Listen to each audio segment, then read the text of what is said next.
እፀ ተሐድሶ እርጅናና ሞት ያለ ጊዜው እንዳይመጣ የሚከላከል ምርጥ መድኃኒት።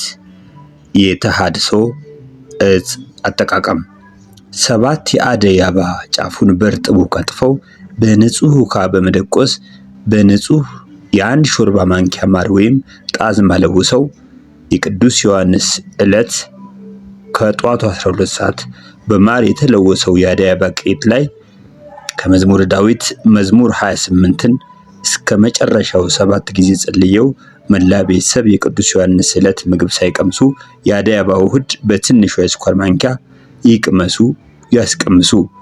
የተሐድሶ ወይም የዕፀ ተሐድሶ ጥቅም በአዲስ ማንነት መነሳት፣ በአዲስ ውበት ማንጸባረቅ፣ በአዲስ ስራ መነሳሳት፣ ከመቅሰፍት ወይም ከአደጋ ለመከላከል፣ ያለ ዕድሜ ማርጀትን በቃኝ ማለት፣ በጤና ሙሉ መሆንን ያጠቃልላል።